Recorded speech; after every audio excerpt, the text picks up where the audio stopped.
2024 के लिए सत्ता का सेमीफाइनल कहे जा रहे 5 राज्यों के विधानसभा चुनावों में बीजेपी ने 3 राज्यों में शानदार जीत दर्ज की थी। नतीजों के बाद भारतीय जनता पार्टी ने बड़े और स्थापित नेताओं को पीछे छोड़ते हुए नई लीडरशिप को आगे किया। ठीक उसी की तर्ज पर देश की the grand old party Congress ने भी राज्यों में लीडरशिप में बड़े फेरबदल किए हैं। पार्टी को उम्मीद है कि युवा ब्रिगेड को कमान देने से पार्टी की डूबती हुई नैया उसको धार के किनारे लग जाएगी।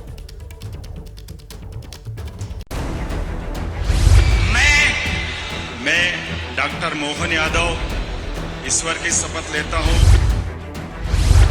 मैं भजनलाल शर्मा ईश्वर की शपथ लेता हूं। मैं विष्णुदेव साय ईश्वर की शपथ लेता हूं।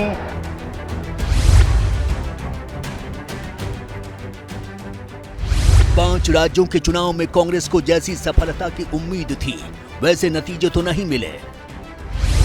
ऐसे में सत्ता से बेदखल हुई कांग्रेस में चुनाव के नतीजों के बाद थोड़ी निराशा तो है, लेकिन संगठन में बदलाव कर पार्टी ने नए जमाने की नई बयार बहाने की कोशिश की है। कांग्रेस आला कमान ने मध्य प्रदेश में कमलनाथ की जगह जीतू पटवारी को प्रदेश अध्यक्ष नियुक्त किया है। पूर्व राज्य मंत्री 48 साल के उमंग सिंघार को कांग्रेस विधायक दल का नेता चुना है, तो 38 साल के हेमंत कटारे को उपाध्यक्ष नियुक्त किया है। जीतू पटवारी ओबीसी समाज से आते हैं, उमंग सिंघार आदिवासी समाज से जुड़े हैं, वहीं हेमंत ब्राह्मण समाज से हैं। तो छत्तीसगढ़ कांग्रेस में लगातार बदलाव का दौर चल रहा है। छत्तीसगढ़ में कांग्रेस के दिग्गज नेता चरणदास महंत को विधायक दल का नेता नियुक्त किया गया है। हालांकि दीपक बैज को कांग्रेस प्रदेश अध्यक्ष के पद पर बरकरार रखा गया है। विधानसभा चुनाव में हार के बाद कांग्रेस ने यह फैसला तब लिया है जब राज्यों में मुख्यमंत्री के साथ ही डिप्टी सीएम शपथ ले चुके हैं। माना जा रहा है कि बीजेपी की तरह कांग्रेस ने जातीय संतुलन साधने की कोशिश की है। इस तरह से कांग्रेस ने एक तरह से जो मध्य प्रदेश में लंबे समय से पुराने नेताओं का वर्चस्व चला आ रहा था, कमलनाथ और दिग्विजय सिंह जी का, इन दो नेताओं का जो पूरी राजनीति पर, सिंधिया थे लेकिन सिंधिया तो चले गए बीजेपी में, अब उस युग से कांग्रेस मध्य प्रदेश में बाहर निकली है और एक तरह से नए लोगों को मौका दिया गया है। और दोनों आप देखिए, तीनों चेहरे जो हैं, 50 साल के जीतू पटवारी हैं, 49 साल के उमंग सिंघार हैं और 38 से 39 साल के हेमंत कटारे हैं। तो एक तरह से यंग नया चेहरा, और कोशिश ये की गई है, उन पर भरोसा जताया गया है जो थोड़ा जमीनी उस पर है। भले ही कांग्रेस पार्टी ने पुराने क्षत्रपों को साइडलाइन कर पार्टी के भीतर एक नई लकीर खींचने की कोशिश की है, लेकिन इसके बाद कांग्रेस पार्टी के अंदर नए सवाल खड़े हो गए हैं कि मध्य प्रदेश, छत्तीसगढ़ और राजस्थान के क्षत्रपों का अब क्या भविष्य है। भले ही 14 दिसंबर को छिंदवाड़ा में कमलनाथ ने कहा था कि मैं रिटायर नहीं होने वाला, लेकिन एबीपी न्यूज को कांग्रेस पार्टी के सूत्रों ने बताया कि फिलहाल पार्टी कमलनाथ को कोई पद देने के मूड में नहीं है। सूत्रों से मिली जानकारी के मुताबिक छत्तीसगढ़ में हार के बाद कांग्रेस का केंद्रीय नेतृत्व भूपेश बघेल से नाराज है। फिर भी पूर्व सीएम भूपेश बघेल को कांग्रेस विधायक दल का नेता बनाया जा सकता है। राजस्थान में पूर्व सीएम अशोक गहलोत को भी कांग्रेस विधायक दल के नेता की पदवी दी जा सकती है। साथ ही राजस्थान में प्रदेश कांग्रेस कमेटी का चीफ भी बदला जा सकता है। भूपेश बघेल और अशोक गहलोत की अगर आप बात करें तो अशोक गहलोत भी अब उम्र के उस दौर में हैं कि जहां वो राज्य की राजनीति से एक तरह से, मुझे लगता है शायद उनके विदा होने का वक्त आ गया है और हो सकता है केंद्रीय नेतृत्व में उनको कोई भूमिका मिले। कमलनाथ जी को भी हो सकता है केंद्रीय नेतृत्व में कोई भूमिका दी जाए, लेकिन भूपेश बघेल की भी उम्र ऐसी है कि अभी वो राज्य की राजनीति में सक्रिय रहेंगे। एक तरफ कांग्रेस पर सवाल उठाए जा रहे हैं तो दूसरी तरफ पार्टी सेल्फ बूस्टर लेने की कोशिश में है। पार्टी ने राज्य संगठनों में बदलाव के साथ साथ 2024 के लोकसभा चुनाव की तैयारियां शुरू कर दी हैं। 18 नवंबर उत्तर प्रदेश के संबंध में बड़ी बैठक होने वाली है। माना जा रहा है कि ये बैठक प्रियंका गांधी की अध्यक्षता में होनी है। इसी दिन पार्टी एक नया कैंपेन डोनेट फॉर देश शुरू कर रही है, जिसकी शुरुआत पार्टी अध्यक्ष मल्लिकार्जुन खड़गे करने वाले हैं। 21 नवंबर को दिल्ली में ही कांग्रेस वर्किंग कमेटी की बैठक होने वाली है। सूत्रों की माने तो ये मीटिंग कांग्रेस ने 2024 के लोकसभा चुनाव की रणनीति पर चर्चा करने के साथ साथ अपने चुनाव अभियान को जमीन पर उतारने की योजना तैयार करने के लिए बुलाई है। 28 नवंबर को कांग्रेस पार्टी का 138वां स्थापना दिवस है। इस दिन पार्टी नागपुर में एक बड़ी रैली करने जा रही है। माना जा रहा है कि नागपुर रैली से ही कांग्रेस लोकसभा चुनाव का शंखनाद भी करेगी। इसके पहले 17 नवंबर को रद्द की गई विपक्षी गठबंधन इंडिया की चौथी बैठक 19 नवंबर को दिल्ली में होगी। शक्ति प्रदर्शन भी है, हमारी शक्ति ज्यादा है वोट परसेंटेज में भी देखा जाए, और यह समय आ गया है एजेंडा तय करने का और सीट शेयरिंग का भी। मूलतः ये जो इंडिया गठबंधन बना था शुरू से ही लोकसभा के चुनाव को दृष्टि में रखते हुए बना हुआ था, और यह कहा भी गया था कि 1:1 इंडिया गठबंधन इंडिया के खिलाफ लड़ेगा। हालांकि कांग्रेस यहां भी ड्राइवर सीट पर नहीं है। कांग्रेस ने कर्नाटक विधानसभा चुनाव जीता था, बीजेपी को हराया था, विपक्ष एक साथ आया, खुद को इंडिया नाम का उपहार दिया।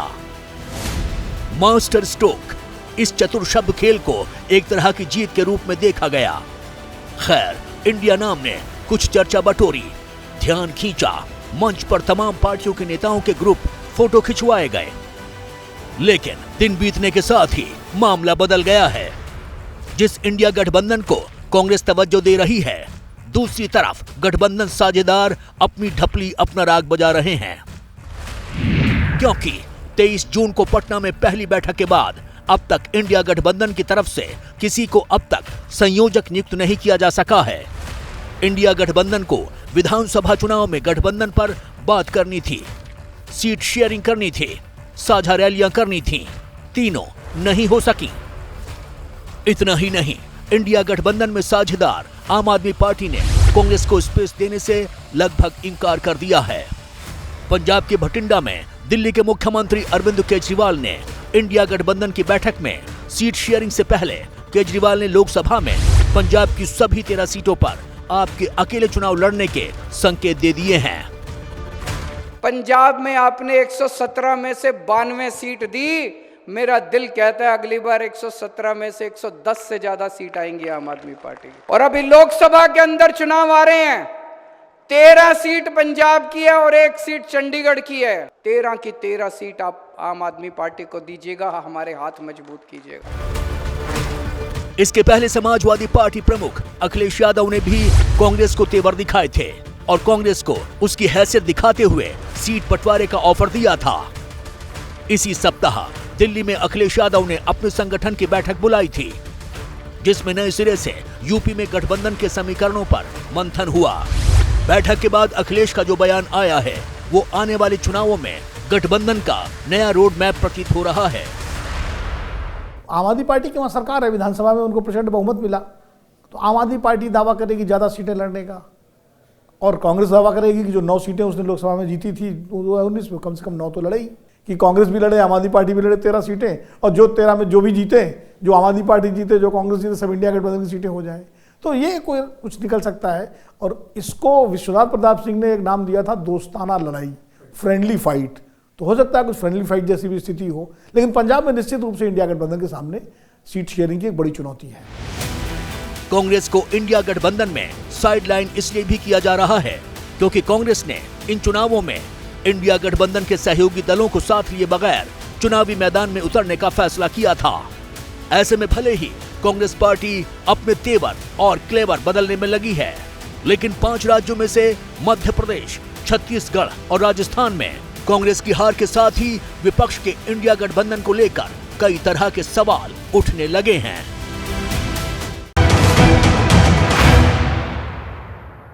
28 दिसंबर 1885 को मुंबई में भारतीय राष्ट्रीय कांग्रेस की स्थापना की गई। पूरे 138 साल बाद पार्टी ने एक नया कैंपेन शुरू किया है। नाम है डोनेट फॉर देश, जिसके तहत लोगों से रुपए दान करने की अपील की गई है। पार्टी का दावा है कि इकट्ठा हुए पैसों का इस्तेमाल बेहतर भारत के उनके विजन को पूरा करने के लिए किया जाएगा। सवाल है कि क्या पार्टी को फंड की जरूरत पड़ गई या फिर इस फंड के जरिए पार्टी का प्लान कुछ और ही है। देखिए हमारी ये एक्सक्लूसिव रिपोर्ट।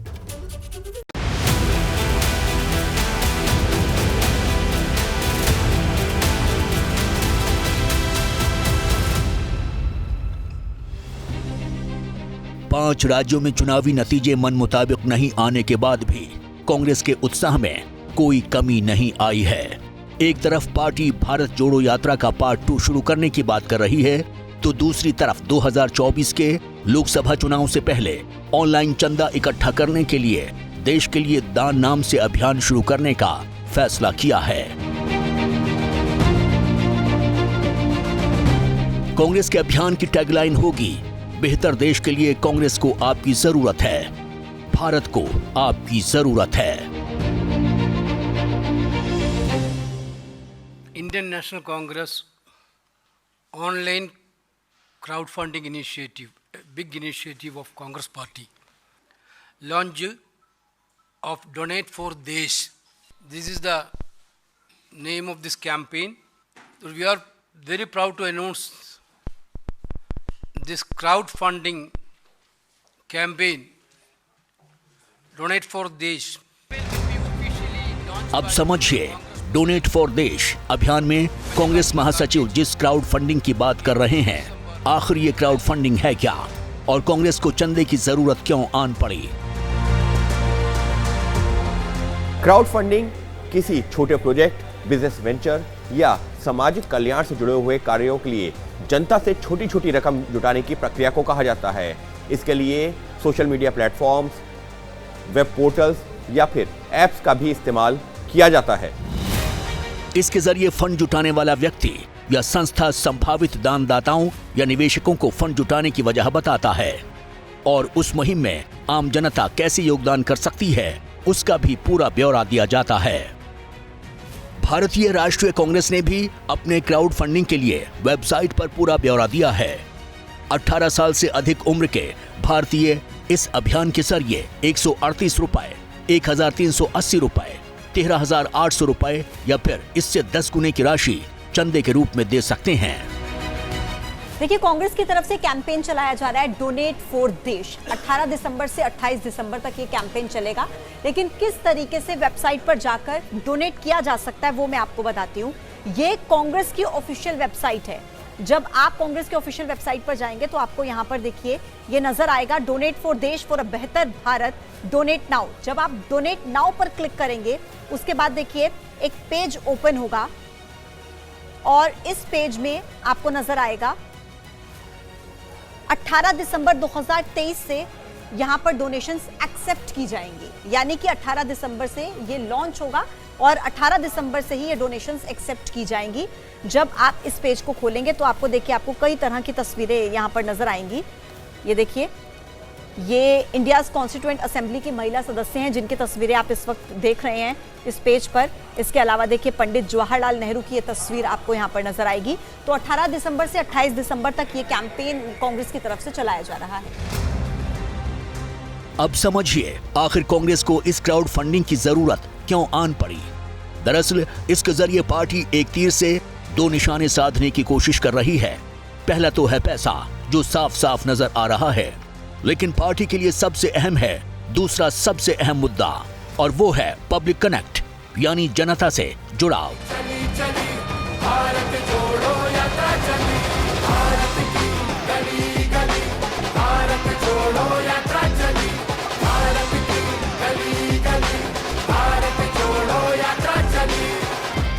दरअसल कांग्रेस का ये अभियान 18 दिसंबर से शुरू होकर 28 दिसंबर तक चलने वाला है।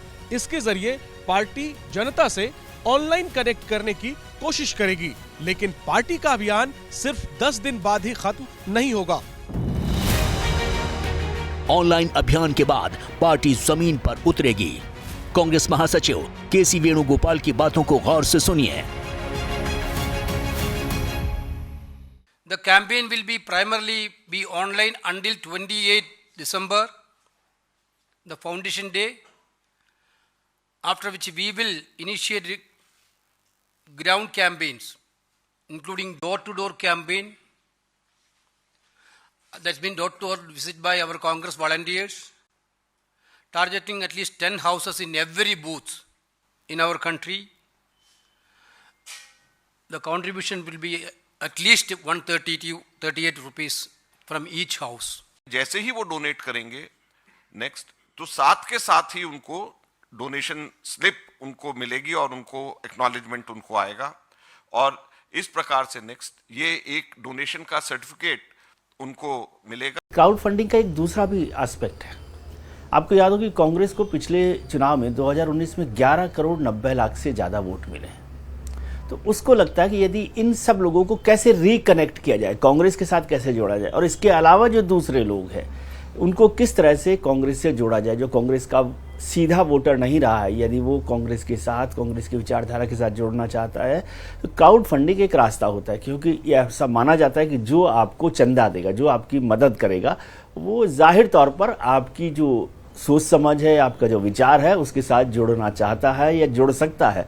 तो दोनों तरह का फायदा होगा क्राउड फंडिंग से। इसी साल सितंबर महीने में the association for democratic reform यानी एडीआर की एक रिपोर्ट भी सामने आई थी। उस रिपोर्ट में 8 राष्ट्रीय पार्टियों की संपत्ति का जिक्र किया गया था। इस रिपोर्ट के मुताबिक एक साल के भीतर ही इन 8 राष्ट्रीय पार्टियों की संपत्ति में 1531 करोड़ रुपए का इजाफा हो चुका है। एडीआर की रिपोर्ट की माने तो साल 2020-21 में बीजेपी की कुल संपत्ति 4,990 करोड़ रुपए की थी, जो साल 2021-22 में 1,056 करोड़ रुपए बढ़कर 6,046 करोड़ रुपए हो गई। दूसरी तरफ कांग्रेस की संपत्ति उस अनुपात में नहीं बढ़ी।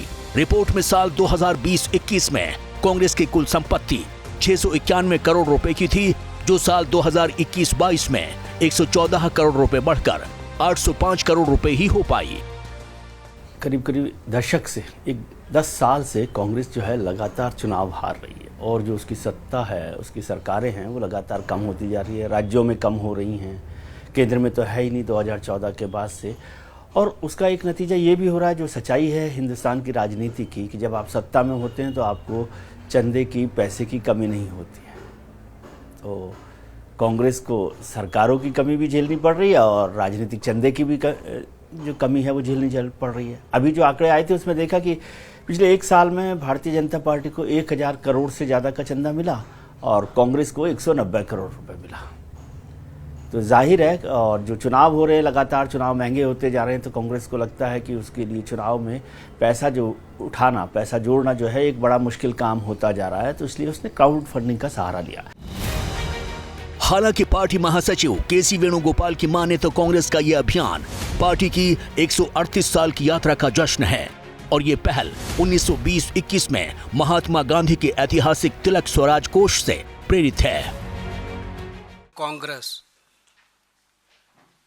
embracing our history, we invite supporters to donate multiples of rupees 138. That is example, rupees 138, rupees 1380, rupees 13,800 और मोर। असहयोग आंदोलन के दौरान सन 1921 में महात्मा गांधी ने बाल गंगाधर तिलक के नाम पर तिलक स्वराज फंड की स्थापना की, और पूरे देश से उस फंड में दान देने की अपील की। तिलक की पहली पुण्यतिथि 1 जुलाई 1921 को आ रही थी, इसलिए महात्मा गांधी ने 30 जून तक 1 करोड़ रुपए इकट्ठा करने का टारगेट तय किया। देखते ही देखते महात्मा गांधी को पूरे देश से सहयोग मिलने लगा। उस समय एक तरफ बंगाल से 25 लाख रुपए मिले, तो दूसरी तरफ बंबई ने तिलक फंड में 37.5 लाख रुपए जमा किए। अब की कांग्रेस आजादी के पहले की नेटवर्किंग और उसी तरह की क्राउड फंडिंग का इस्तेमाल करना चाहती है। हिंदुस्तान की राजनीति में जो सबसे बड़ा काम लोगों को राजनीति से जोड़ने या किसी मिशन के साथ जोड़ने का काम है, वो तिलक ने किया। इसलिए तिलक स्वराज जो है कांग्रेस के लिए हमेशा एक ऐसी बूटी रहा है, दवा रहा है, जो आपको संजीवनी दे सकता है। तो तिलक के नाम पर कांग्रेस अपने आप को पुनर्जीवित करने की कोशिश कर रही है। ये तो आपने समझ लिया कि कांग्रेस पार्टी ने पहली बार क्राउड फंडिंग की अपील नहीं की है, लेकिन ऐसा भी नहीं है कि कांग्रेस एकमात्र पार्टी है जिसने क्राउड फंडिंग या आसान शब्दों में कहें चंदे की मांग की है। भारतीय जनता पार्टी ने अभी हाल ही में अपनी पार्टी के लिए क्राउड फंडिंग के लिए कैंपेन चलाया था। बीजेपी ने भारत रत्न अटल बिहारी वाजपेयी की 97वीं जयंती के मौके पर चंदा देने का अभियान शुरू किया था, जिसकी शुरुआत प्रधानमंत्री नरेंद्र मोदी ने पार्टी फंड में 1000 रुपए दान किए थे। तब गृह मंत्री अमित शाह और केंद्रीय परिवहन मंत्री नितिन गडकरी समेत कई नेताओं ने सोशल मीडिया अकाउंट पर 1000 रुपए की पर्ची शेयर की थी। भारतीय जनता पार्टी ने कांग्रेस के डोनेट फॉर देश अभियान पर तंज कसा है। केंद्रीय मंत्री किरेन रिजिजू ने शनिवार को कांग्रेस पार्टी पर निशाना साधा है और ट्वीट कर इसे वंशवाद के लिए दान योजना बताया है।